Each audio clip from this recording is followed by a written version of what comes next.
Shalom. Apa kabar saudara? Saya yakin dan percaya bahwa kasih Allah masih mengalir bagi setiap kita yang percaya. Amin.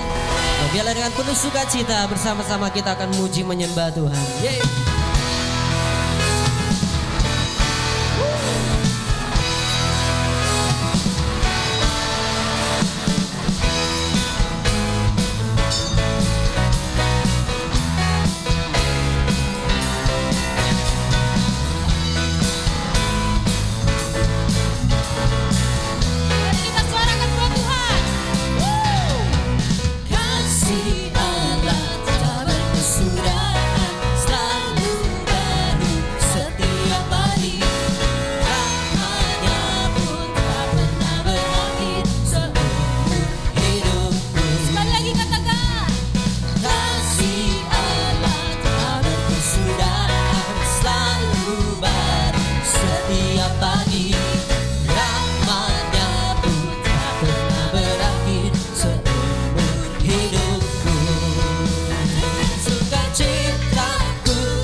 Kasih Allah tidak akan pernah berkesudahan. Bagi setiap orang yang berharap kepada Tuhan. Sebab kami percaya tidak akan pernah gagal setiap rencanamu dalam kehidupan kami.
kuatku.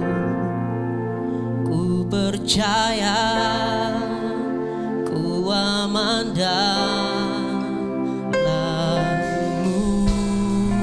Oh, kasih-Mu Tuhan,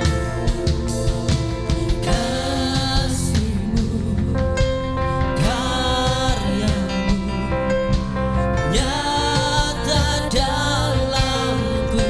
Kau pegang hidupku, Kau pegang hidupku dalam tangan-Mu. Darah-Mu, oh, salib-Mu, salib-Mu tebus hidupmu. Nama-Mu berkuasa, Nama-Mu berkuasa, sanggup bangkitkan harapanku di dalam-Mu. Harapanku di dalam-Mu, hanya Kau Yesus Tuhanku. Ku percaya ku aman dan harapanku di dalam-Mu. Harapanku di dalam-Mu Tuhan, hanya Kau Yesus kuatku. Ku percaya, oh, ku aman dalam, sebab tak pernah gagal rencana-Mu.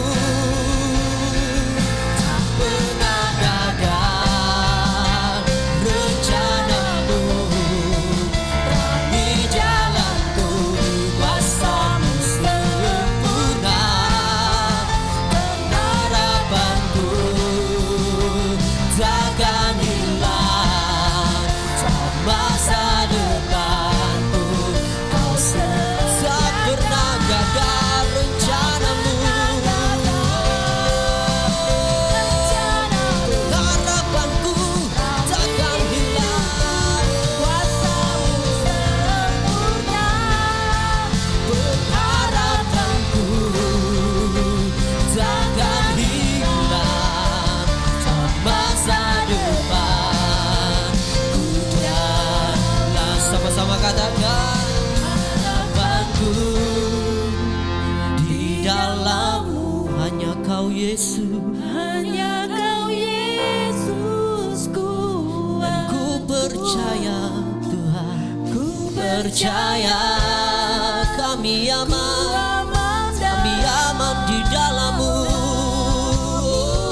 Harapanku di dalam-Mu, harapanku di dalam-Mu, hanya Kau Yesus kuatku. Dan ku percaya, percaya kami aman, aman dan ku percaya ku aman di dalam-Mu.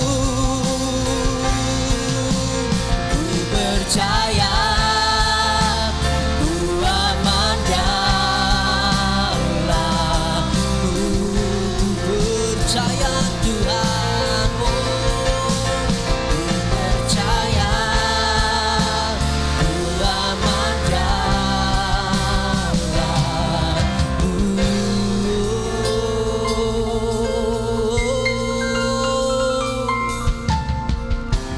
Kami aman di dalam-Mu, dan kami percaya Tuhan, harapan kami tidak akan pernah hilang, sebab masa depan kami ada di dalam tangan-Mu, Yesus. Dan kami percaya Tuhan, kami aman di dalam-Mu.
hanya Tuhan, hanya Kau yang kami sembah. Sebab kami percaya Tuhan, kasih-Mu Tuhan sungguh besar mengalir dalam kehidupan kami. Dan anugerah-Mu Tuhan yang begitu besar Tuhan, yang telah membawa kami ada sampai pada saat ini Tuhan.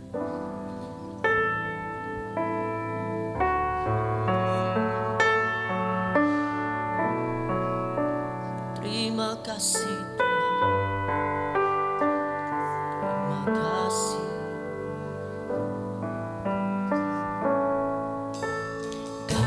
Kasih-Mu tiada bertemu,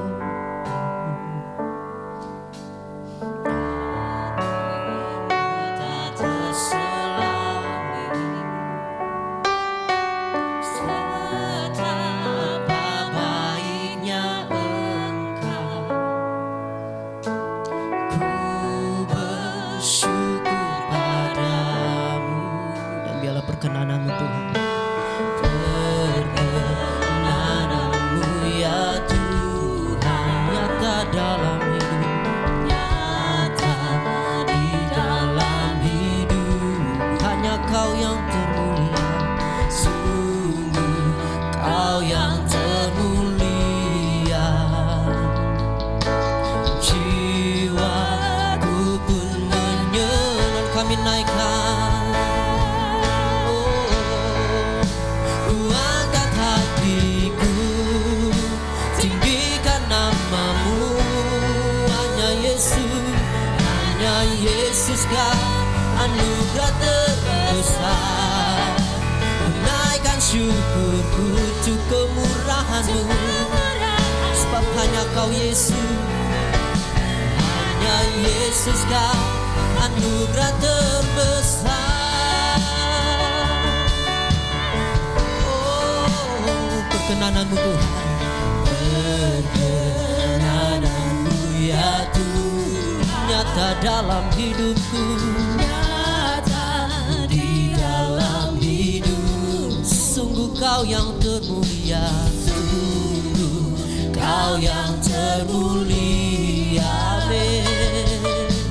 Jiwaku pun menyembah, oh, ku angkat hatiku, tinggikan nama-Mu. Hanya Yesus Kau anugerah terbesar. Ku naikkan syukur untuk kemurahan-Mu, kemurahan-Mu. Hanya Yesus Kau anugerah terkuangkat hatiku, angkat hatiku, tinggikan nama-Mu. Hanya Yesus Kau anugerah terbesar. Ku naikkan syukurku untuk kemurahan-Mu Tuhan. Hanya Yesus Kau anugerah terbesar.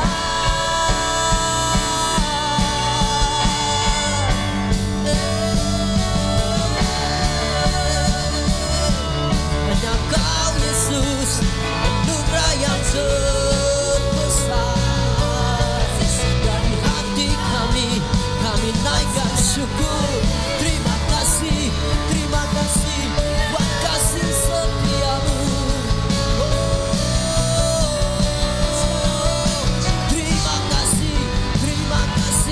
Terima kasih kami hanya bagi-Mu Tuhan.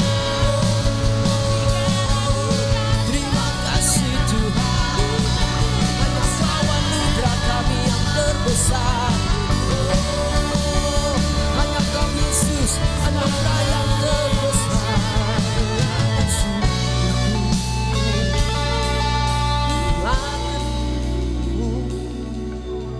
Hanya Yesus Kau anugerah terbesar. Tunaikan syukurku untuk kemurahan-Mu ya Kau Yesus.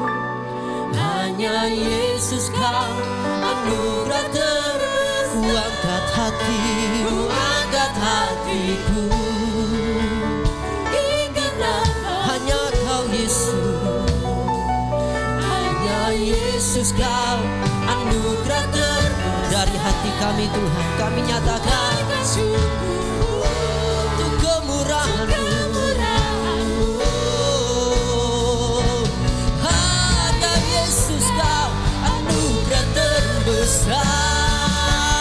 Angkat hatiku untuk kebanggaan-Mu Tuhan. Hanya Yesus kau anugerah terbesar. Kami naikkan syukurku untuk kemurahan-Mu. Hanya Yesus kau anugerah hanya kau Yesus. Hanya Yesus kau anugerah hanya kau Yesus. Hanya Yesus kau anugerah terbesar.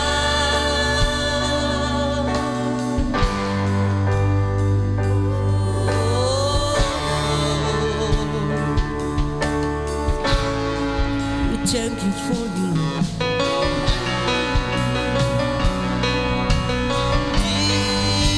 Jesus,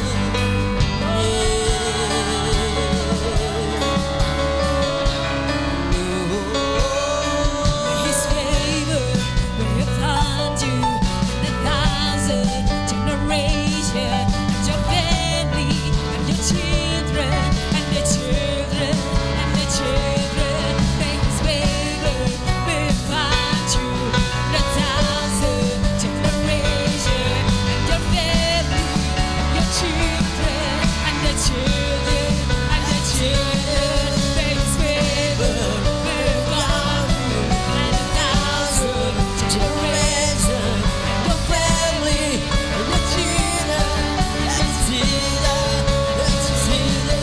May His favor will find you in 1,000 generations, and your family, and your children, and their children, and their children.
Salam Bapak Ibu yang kasih Tuhan. Tanpa terasa kita sudah ada di penghujung bulan November dan sebentar lagi kita masuki di bulan Desember. Dan kami percaya bahwa kita ada di dalam perlindungan dan pertolongan Tuhan. Ya, kasih setia Tuhan setiap hari yang selalu baru untuk kita semuanya. Dan mari kita tundukkan kepala, kita mau mendengarkan firman Tuhan. Bapa dalam surga, kami berterima kasih Tuhan. Kami boleh bernafas, kami boleh ada saat ini, dan apapun di dalam keadaan kami, Engkau tidak pernah meninggalkan kami Tuhan. Kami bersyukur dan terima kasih. Dan kami juga ingin mendengarkan suara-Mu, kami ingin tuntunan-Mu Tuhan yang akan terus memotivasi dalam hidup kami.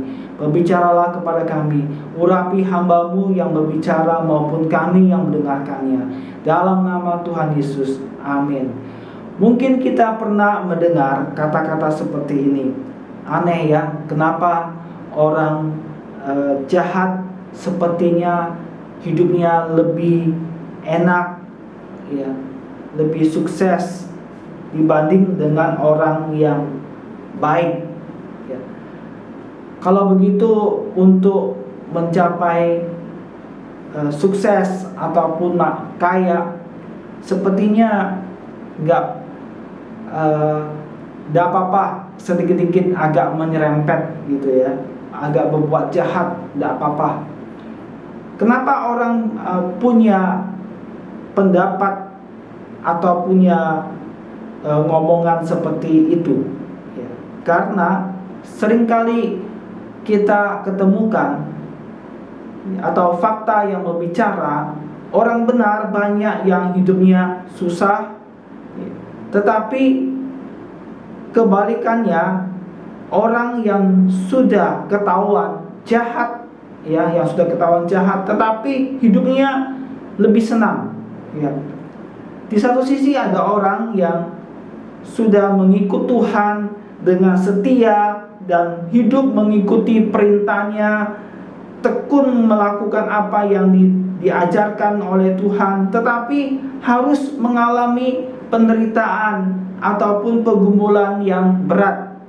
Tetapi orang yang hidupnya bebas dan seenaknya, ya, suka tipu sana tipu sini, suka ngomongin orang dan tidak peduli akan hukum-hukumnya Tuhan, hidupnya sepertinya makmur dan sehat-sehat saja, ya. Badannya jadi gemuk dan kelihatannya baik, apa yang masih Tuhan, dan aman-aman saja. Sehingga kita berpikir bahwa Allah itu tidak peduli dan tidak menghukum mereka, ya. Apa benar bahwa Tuhan membiarkan orang benar atau orang yang baik itu menderita dan membebaskan orang yang jahat, ya? Dan bagaimana sikap kita dan apa yang kita lakukan sebagai umat Allah untuk menghadapi situasi seperti ini, ya, Bapak Ibu. Kalau kita lihat di dalam Mazmur pasal yang ke-37, ini juga dialami oleh Daud, ya. Di dalam Mazmur pasal yang ke-37 ayat yang pertama, dari Daud, jangan marah karena orang yang berbuat jahat, jangan iri hati kepada orang yang berbuat curang, sebab mereka segera risut seperti rumput dan layu seperti tumbuh-tumbuhan hijau. Percayalah kepada Tuhan dan lakukanlah yang baik. Diamlah di negeri dan berlakulah setia. Dan bergembiralah karena Tuhan, maka Ia akan memberikan kepadamu apa yang diinginkan hatimu. Serahkanlah kepada Tuhan dan percayalah kepadanya, dan Ia akan bertindak. Ia akan memunculkan kebenaranmu seperti terang dan hakmu seperti siang. Berdiam dirilah di hadapan Tuhan dan nantikanlah Dia. Jangan marah karena orang yang berhasil dalam hidupnya, karena orang yang melakukan tipu daya. Berhentilah marah dan tinggalkanlah panas hati itu. Jangan marah, itu hanya membawa kepada kejahatan. Sebab orang-orang yang berbuat jahat akan dilenyapkan, tetapi orang-orang yang menanti-nantikan Tuhan akan mewarisi negeri. Karena sedikit waktu lagi, maka lenyaplah orang fasik. Jika engkau memperhatikan tempatnya, maka ia sudah tidak ada lagi. Tetapi orang-orang yang rendah hati akan mewarisi negeri dan bergembira karena kesejahteraan yang berlimpah-limpah. Ini adalah ungkapan dari Daud ya, atas kegelisahan dan keraguan yang ada di dalam pikiran dan hatinya, melihat bagaimana keadaannya pada zamannya ya. Orang-orang yang jahat, yang hidupnya sepertinya lebih seperti yang kita bicara, lebih sukses, mapan ya secara duniawi. Kelihatan mereka sehat dan aman-aman saja, dan tidak ada tanda-tanda hukuman menimpa mereka atau terlepas dari hukuman ya. Tetapi itu ungkapan hanya sekedar awalnya saja ya. Setelah itu Daud punya hikmat, hikmat rohani, dan dia bisa melihat bagaimana tangan Tuhan membuat suatu perbedaan yang sangat besar antara orang baik, orang benar, dan orang yang jahat ya. Sehingga di dalam ayat yang ke-25 ya, dahulu aku muda, sekarang telah menjadi tua, tetapi tidak pernah kulihat orang benar ditinggalkan, atau anak cucunya meminta-minta roti. Ini adalah akhirnya Daud mengambil suatu kesimpulan bahwa dulu dia muda sampai dia tua. Setelah dia tua, dia tidak pernah melihat orang benar itu ditinggalkan, sampai kepada anak cucunya tidak sampai meminta-minta roti. Nah, Bapak Ibu kasih Tuhan, kita mungkin juga punya pemikiran ataupun punya hati yang seperti itu ya. Ada perasaan yang gelisah ada dalam hati kita. Nah, Bapak Ibu, kalau kita lihat di dalam Mazmur pasal yang ke-37 ini, di sini dikatakan ada juga orang yang jahat ya, dan orang yang benar. Tapi lebih banyak Alkitab katakan di dalam Alkitab ya, banyak kan lebih banyak kita dengar adalah orang fasik dan orang benar ya. Memang lebih familiar di telinga kita itu adalah istilah orang jahat. Tetapi di dalam Alkitab banyak sekali menceritakan tentang orang fasik dan orang benar ya. Nah, Bapak Ibu kasih Tuhan, kita mungkin memahami terlebih dahulu sebelum kita berbicara lebih jauh. Kata fasik ya, justru kita tahu bahwa seperti yang saya tadi, bahwa lebih banyak disebut di dalam Alkitab ya. Dan kita mengerti terlebih dahulu arti dari fasik ya, atau orang fasik. Arti orang fasik di dalam kamus bahasa Indonesia, kamus besar bahasa Indonesia, artinya tidak peduli terhadap perintah Tuhan. Kalau orang yang tidak peduli akan perintah Tuhan berarti punya kelakuan yang buruk ya, jahat, bahkan dia bisa melakukan suatu dosa yang besar. Dan yang kedua, orang percaya akan Allah tetapi tidak melakukan perintahnya, bahkan melakukan perbuatan dosa. Jadi orang yang percaya kepada Allah atau orang yang tahu akan Allah tetapi tidak melakukan perintahnya ya, itu di dalam kamus besar bahasa Indonesia. Nah, kalau di dalam bahasa Ibrani dikatakan orang fasik, di dalam bahasa Ibrani itu rasah ya. Artinya orang yang tidak beriman. Pertama, di dalam bahasa Ibrani artinya orang yang tidak beriman, artinya orang yang bisa juga orang yang tidak kenal Tuhan ya. Makanya ada orang yang orang yang fasik, bisa juga orang yang seperti orang ateis, orang yang tidak kenal Tuhan, orang yang tidak beriman. Nah, yang kedua, orang yang tahu Tuhan namun tidak melakukan firman Tuhan. Itu dalam bahasa Ibrani artinya orang yang tahu Tuhan namun tidak melakukan firman Tuhan. Jadi dia punya agama, dia punya agama tapi tidak melakukan firman Tuhan. Dia bisa juga berupa orang Kristen, tapi dia tidak melakukan firman Tuhan. Nah, itulah arti dari orang fasik, Bapak Ibu Tuhan. Di dalam Mazmur kita, di dalam Mazmur 37 ini, kita kembali seperti yang tadi, bahwa di Alkitab banyak sekali kita membicarakan orang-orang, banyak bicara tentang orang fasik, Mereka orang yang tidak menghargai firman Tuhan, orang yang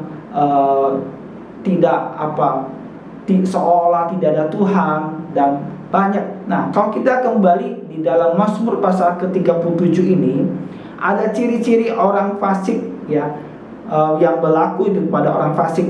Di dalam ayat yang pertama, pasal yang ke-37 dikatakan begini, dari Daud, jangan marah karena orang yang berbuat jahat, dan jangan iri hati kepada orang yang berbuat curang. Saya memberikan tema bahwa renungan, jangan iri hati terhadap orang fasik.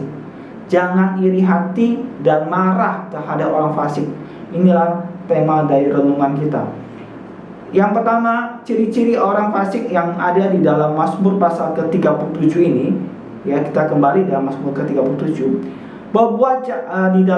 Dikatakan di ayat yang pertama, jangan marah terhadap orang yang berbuat jahat, jangan iri hati kepada orang yang berbuat curang. Jadi ayat yang ke-7, tadi yang pertama, sekarang yang 7, berdiam dirilah di hadapan Tuhan dan nantikanlah Dia. Jangan marah karena orang yang berhasil dalam hidupnya, karena orang yang melakukan tipu daya. Jadi orang yang fasik itu adalah orang yang berbuat jahat dan curang.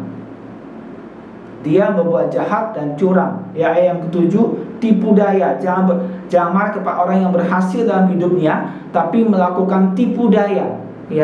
Dia sukses, dia bisa dapatkan banyak, tapi dia tipu sana, tipu sini. Nah, saudara kasih Tuhan, firman Tuhan katakan jangan marah. Itu ciri orang yang fasik, Bapak Ibu Tuhan. Kita akan lihat bagaimana kita sudah bisa membuka suatu gambaran. Bisa berupa siapapun. Dikatakan tadi bahwa orang fasik di dalam bahasa Ibrani katakan bahwa orang yang tidak beriman, orang juga yang tahu Tuhan, tapi yang orang yang tidak melakukan firman-Nya atau firman Tuhan. Kemudian orang yang sombong dan tinggi hati. Jadi cirinya adalah orang yang sombong dan tinggi hati. Kemudian yang selanjutnya, memusuhi orang benar. Di dalam ayat ke-12 kita lihat di situ, ayat yang pasal yang ke-37 ayat 12 dikatakan bahwa orang fasik merencanakan kejahatan terhadap orang benar dan menggertakkan giginya terhadap dia. Jadi orang fasik itu dia merencanakan kejahatan, dan menggertakkan gigi. Dia suka menggertak, suka menindas orang yang orang yang benar. Katakan tadi makanya tadi kita katakan bukan Alkitab tidak bilang orang baik, tapi orang benar. Dan kemudian orang fasik, katakan. Nah, Bapak Ibu Tuhan, berarti mereka merencanakan kejahatan terhadap orang yang benar. Mereka suka merencanakan, mereka suka memusuhi. Nah, saudara yang kasih Tuhan, dan ayat yang ke-21, salah satu ciri juga ayat ke-21, orang fasik meminjam dan tidak membayar kembali, tetapi orang benar adalah pengasih dan pemurah. Jadi ciri yang selanjutnya, orang fasik itu adalah meminjam dan tidak membayar kembali. Jadi kalau orang yang suka hutang, minjam, artinya dia berhutang, tapi dia tidak membayar kembali. Orang yang meminjam sesuatu tapi yang tidak membayar kembali, itu termasuk orang fasik, Bapak Ibu Tuhan. Jadi Bapak itu kita coba perhatikan di sini, Orang yang suka meminjam tapi tidak membayar kembali. Kemudian pendurhaka. Dan selanjutnya, ciri yang selanjutnya, menindas orang miskin, ya seperti tadi, merencanakan. Dia suka merencanakan, menindas orang miskin dan orang jujur, ya. Kenapa suka menindas orang yang jujur, orang yang benar? Bapak Ibu, biasanya kalau orang yang benar itu jalannya lurus-lurus saja, tapi orang fasik itu dia banyak akal, dia banyak sesuatu yang lebih pintar, ya. Sepertinya mereka lebih pintar. Sedangkan orang yang benar biasanya jalannya lurus-lurus saja. Makanya mereka suka merencanakan dan menindas, saudara kasih Tuhan. Nah, kemudian kita akan lihat juga ayat ini, di dalam pasal ini, bagaimana orang yang benar. Tadi orang yang orang fasik, sekarang yang benar. Dan di dalam ayat yang ketiga dikatakan, percayalah kepada Tuhan dan lakukanlah yang baik, diamlah di negeri dan berlakulah setia. Jadi orang yang benar itu dia percaya kepada Tuhan dan melakukan yang baik. Ayat yang kelima, menyerahkan hidupnya kepada Tuhan, ya.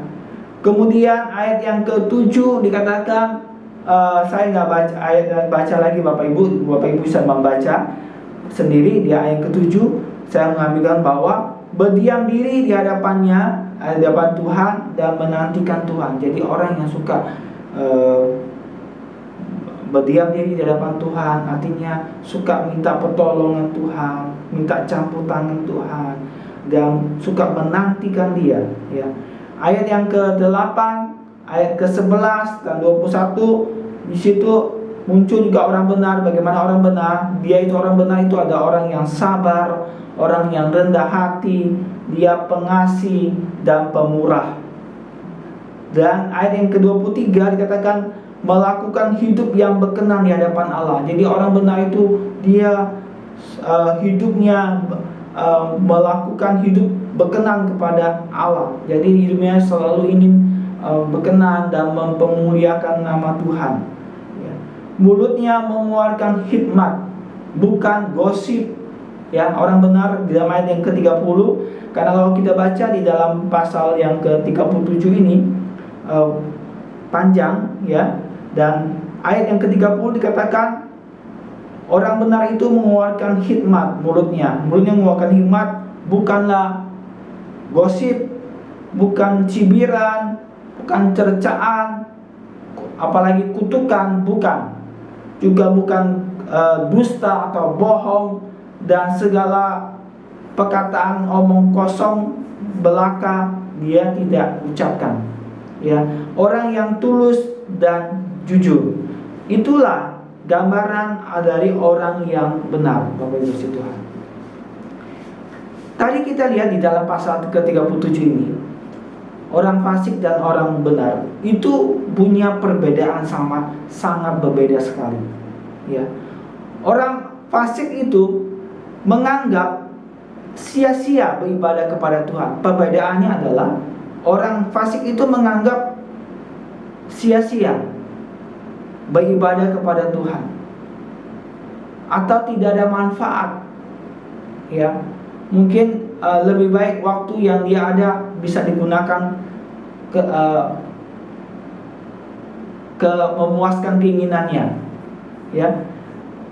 Kemudian perbedaannya juga menganggap tidak ada untungnya memelihara perintah Tuhan.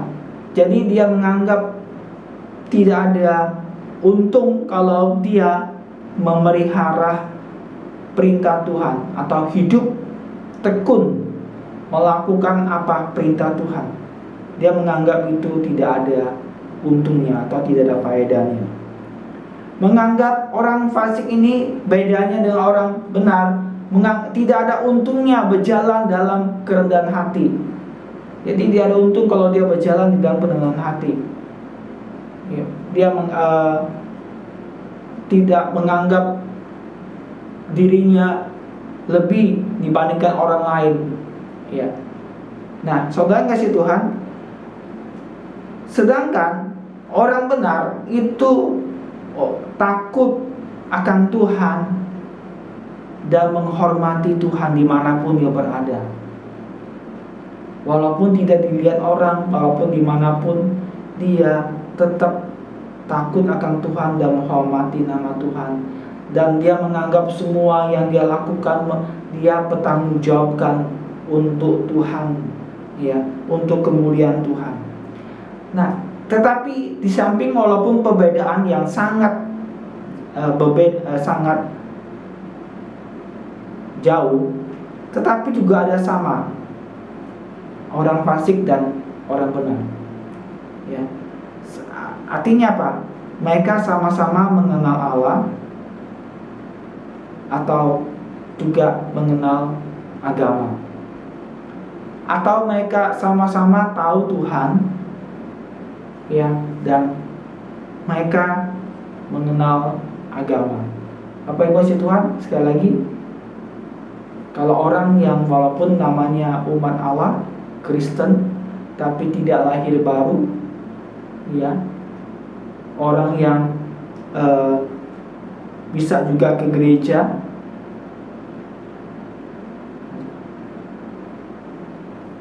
jangan-jangan juga adalah kelompok orang fasik, Bapak Ibu Tuhan. Nah, Bapak Ibu Tuhan, di dalam kita kembali dalam Mazmur pasal 37 ini,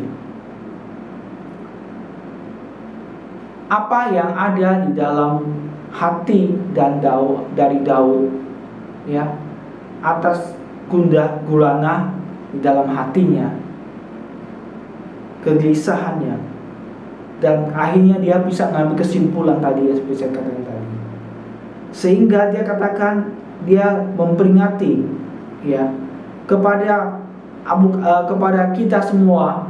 Jadi walaupun pada zamannya Daud sama juga seperti zaman sekarang, dia juga memberikan suatu peringatan ataupun nasihat kepada kita.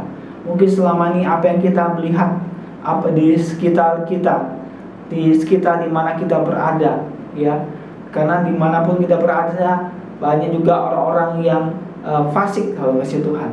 Nah, dikatakan bahwa jangan marah,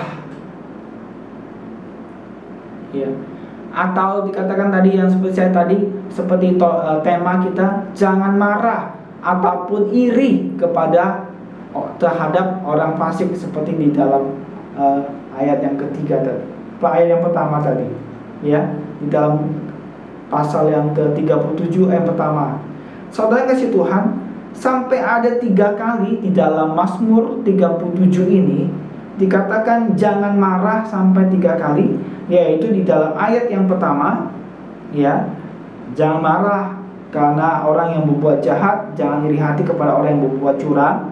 Kemudian ayat yang ke-7, berdiam dirilah di hadapan Tuhan dan nantikanlah Dia, jangan marah karena orang yang berhasil dalam hidupnya, karena orang yang melakukan tipu daya. Jadi karena dia orang fasik, dia suka orang seperti tadi, cirinya suka tipu sana tipu sini, dan dia berhasil sepertinya. Tapi dikatakan jangan marah. Ayat ke-8, berhentilah marah, ya, dan tinggalkanlah panas hati itu. Kenapa sampai 3 kali disebutkan kepada penulis ini, kepada kita semua? Berarti perintah ini penting, ya. Apalagi tadi yang ke-8, berhentilah marah, tinggalkanlah panas hati itu. Karena panas hati itu ada selama ini mungkin tersimpan dan bisa ditunggangi oleh iblis atau si jahat di dalam hati kita, ya, sehingga bisa dimanifestasikan kepada tindakan untuk berbuat sesuatu yang tidak baik. Oleh sebab itu, tinggalkanlah panas hati, saudara kasih Tuhan, ya. Jadi sebagai orang yang percaya kepada Kristus, seharusnya kita bersikap terhadap orang fasik adalah seperti ini di dalam ayat yang ketiga, ya. Dan termasuk juga ciri orang benar tadi, ya, yang terpancar dalam kehidupannya. Yang pertama, sikap kita terhadap orang fasik, ya. Jadi kita tinggalkan amarah kita, tinggalkan iri hati kepada orang fasik. Lebih baik kita punya sikap begini. Ayat yang ketiga katakan begini, 3A. Percayalah kepada Tuhan dan lakukanlah yang baik. Yang pertama, sikap kita adalah percayalah kepada Tuhan dan lakukanlah yang baik. Yang pertama, Bapak Ibu, karena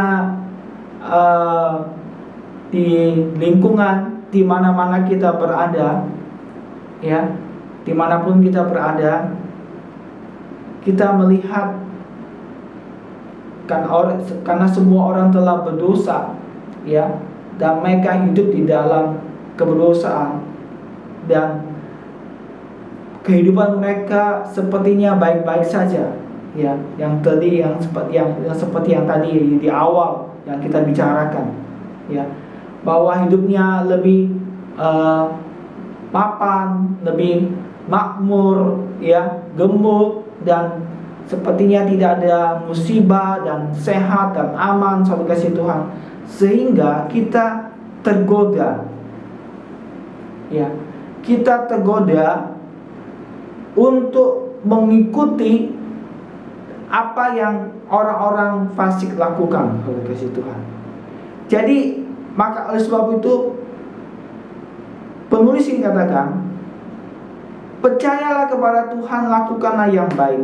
Jadi yang berarti kita tetap lakukan yang baik, saudara kasih Tuhan. Jangan tergoda, yang pertama, ya. Jangan tergoda karena apa yang di mata kita, karena kehidupan mereka, kita jangan tergoda. Jangan terpancing ikut-ikutan berbuat jahat seperti yang dilakukan orang fasik, saudara kasih Tuhan. Yang pertama, kita tergoda, kemudian kita terpancing untuk ikut-ikutan berbuat seperti mereka, saudara kasih Tuhan, ya. Tetapi lebih baik kita fokus kepada diri kita sendiri, saudara.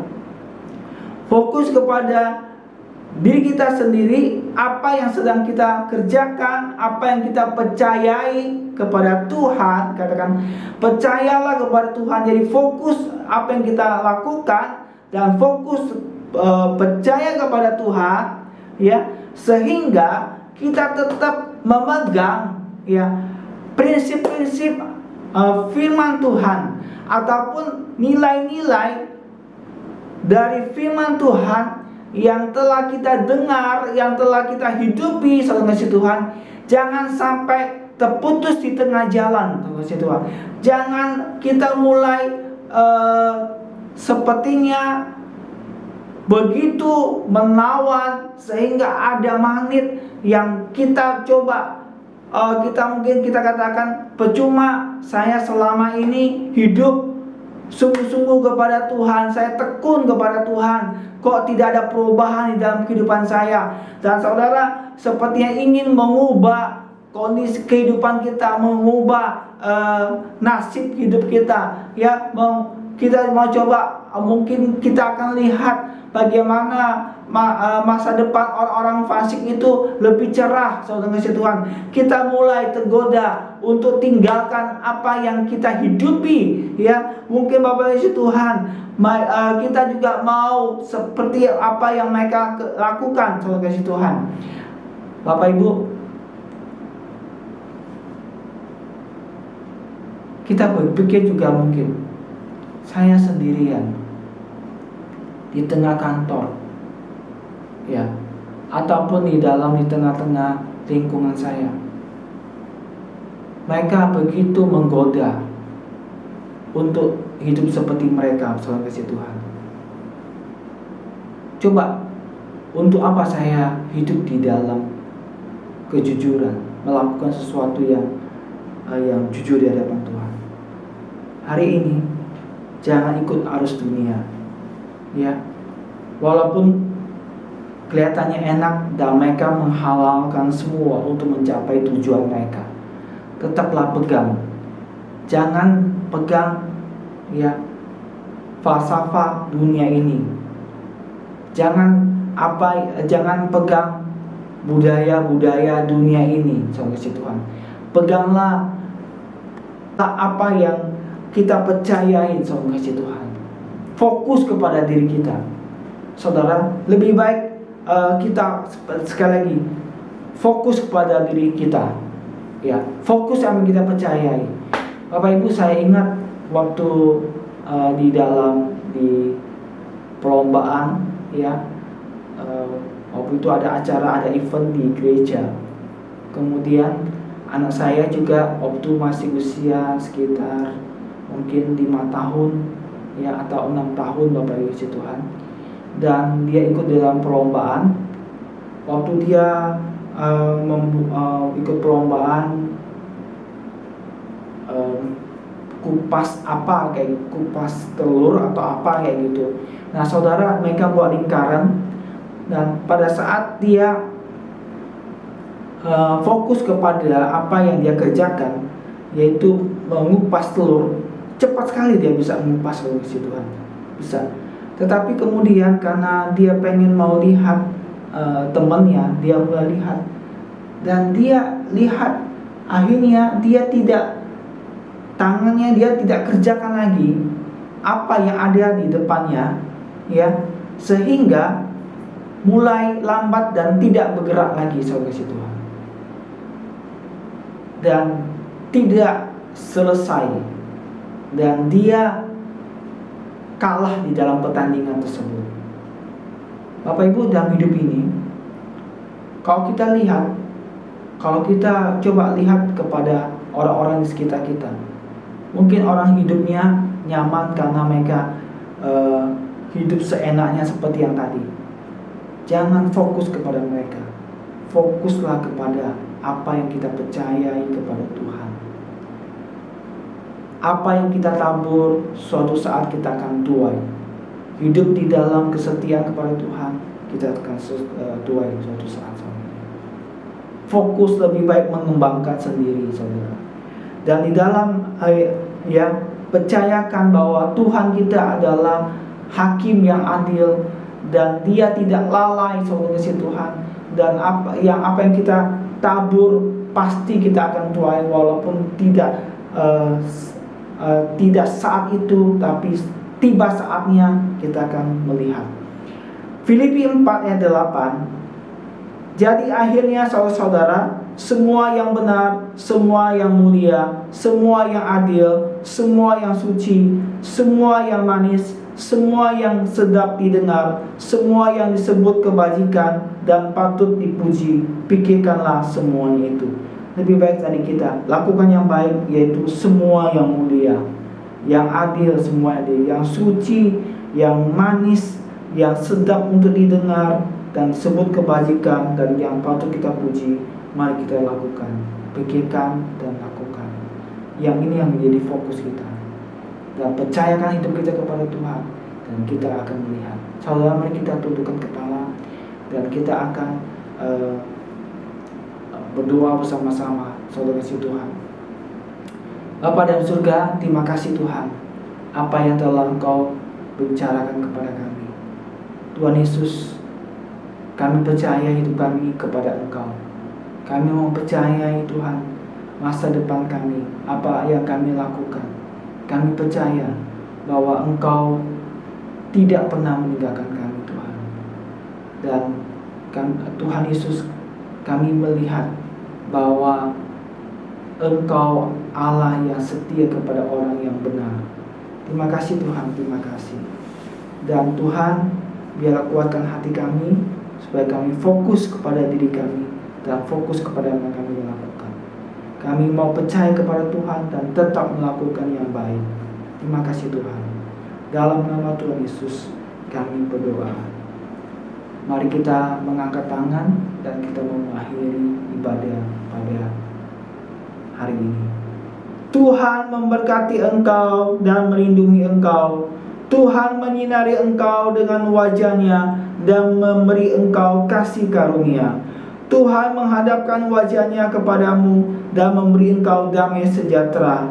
Terimalah kasih dari Allah Bapa, anugerah dan cinta kasih dari Tuhan Yesus Kristus, dan persekutuan di dalam Roh Kudus yang senantiasa menyertai kita mulai hari ini sampai Maranatha Tuhan Yesus menjemput kita kedua kalinya. Dalam nama Tuhan Yesus, amin. Terima kasih, selamat hari Minggu. Tuhan Yesus memberkati kita semua. Amin.